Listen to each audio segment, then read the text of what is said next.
Salam sejahtera Malaysia. Denyut nadi suara rakyat bergema di channel ini. Nampaknya apa saja video persoalan-persoalan banyak teori-teori yang berkaitan dengan Khairy Jamaluddin sangat-sangat dilayan, menarik perhatian kepada viewer di tempat saya ini. Okey, so kerana itu tadi saya ada buat beberapa tinjauan, saya buat interview kepada beberapa teman di tempat saya, dan ada beberapa teman juga di luar daripada daerah saya interview melalui handphone, melalui panggilan telefon, melalui WhatsApp dan sebagainya. Soalannya yang saya tanya ialah soalannya dua saja. Pertama, patutkah Khairy Jamaluddin masuk Pakatan Harapan?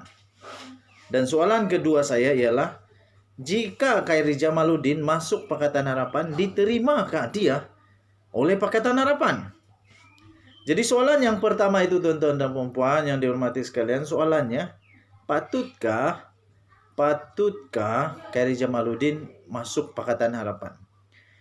Daripada beberapa puluh orang yang saya telah interview, saya dapati mereka sangat bersetuju jika Khairy Jamaluddin masuk Pakatan Harapan. Secara spesifik mereka kata lebih baik Khairy Jamaluddin masuk PKR. Biasalah sekarang kan memang sudah mulai perang psikologi, perang saraf. Sudah mulai perang saraf, tuan-tuan dan puan-puan. Jadi banyak spekulasi-spekulasi, teori-teori yang kadang-kadang tak masuk akal. Tapi benda tak masuk akal tu yang selalu berlaku di politik Malaysia. Benda tak masuk akal tu selalu berlaku di politik Malaysia. Salah satu contoh benda tak masuk akal yang berlaku adalah bagaimana mungkin seorang Perdana Menteri dipenjarakan selama 12 tahun. Denda 210 juta. Lagi tak masuk akal, istrinya pun begitu juga. Didenda 10 tahun dan denda 970 juta ringgit. Itulah yang tak masuk akal. Khairy Jamaluddin ramai orang yang bersetuju bahawa dia patut masuk Pakatan Harapan. Dan lagi hebat ialah mereka kata mereka setuju Khairy Jamaluddin masuk Pakatan Harapan. Lagi bagus kalau Khairy Jamaluddin lawan bosnya sendiri. Tengok, buktikan, kata mereka, buktikan bahawa mereka telah membuat keputusan yang silap. Khairy Jamaluddin harus diberikan layanan yang baik, sebaik mungkin oleh UMNO BN, kata mereka, kerana beliau adalah seorang pemimpin masa depan bagi UMNO. Beliau masih muda, ada harapan untuk menjadi presiden, ada harapan untuk menjadi Perdana Menteri untuk Malaysia.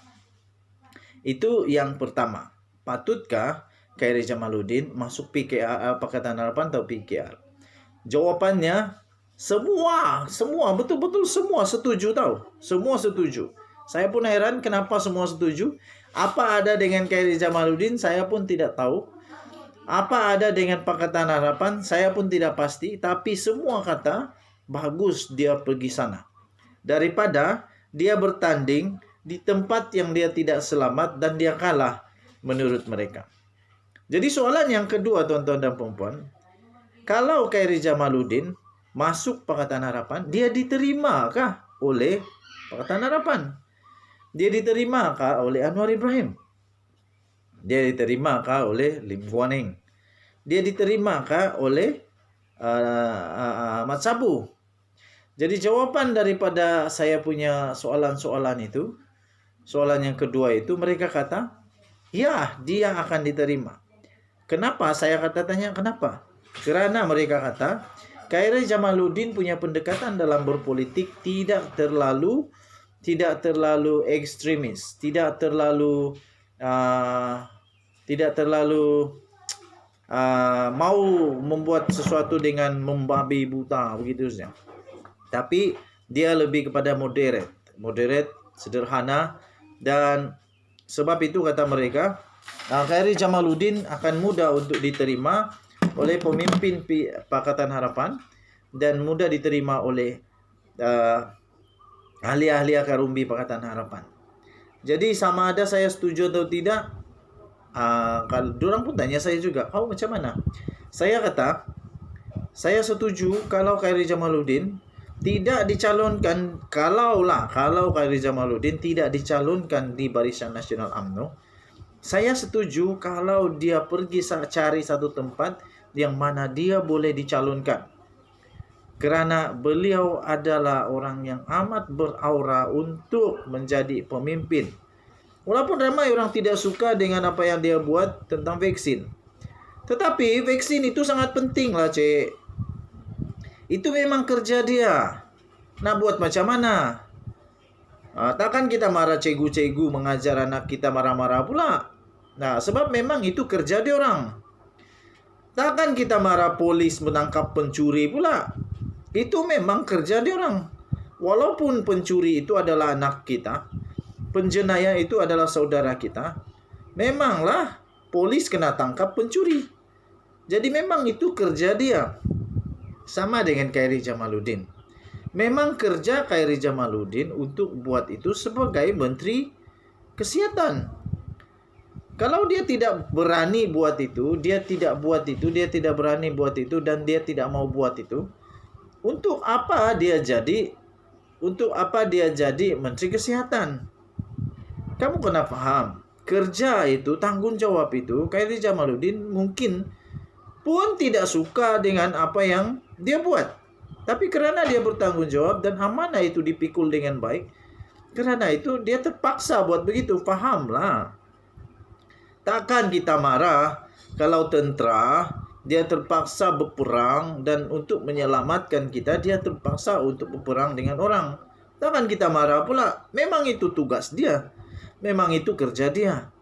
Takkan kita marah dengan hakim. Takkan kita marah dengan hakim-hakim yang mendapati bersalah, sedangkan memang bersalah. Jangan kita marah pula. Kalau macam tu okeylah, tak payah buat kerja. Gak makan gaji buta. Nah, kalau macam begitu, semua pun orang mau jadi menteri. Tak payah buat kerja, dapat banyak duit, gaji. Tapi Khairy Jamaluddin dia lakukan itu kerana dia memang ada integriti. Okey, so apa pendapat kamu pula? Kamu setujukah kalau Khairy Jamaluddin masuk Pakatan Harapan? Dan menurut yang tadi itu dia kata bagus lagi kalau dia masuk Pakatan Harapan, lepas tu lawan pula dengan bos dia sendiri. Okay. So dan yang kedua, kamu rasa kalau Khairy Jamaluddin masuk Pakatan Harapan, dia diterimakah oleh pemimpin Pakatan Harapan? Dia diterimakah oleh ahli-ahli akar umbi Pakatan Harapan? Dan tadi Suara Rakyat terus bergema di channel ini, saya fikir akan ada banyak lagi teori-teori, akan ada banyak lagi spekulasi yang bakal timbul tidak lama lagi. Dan jumpa lagi. Bye-bye Malaysia. Bye-bye.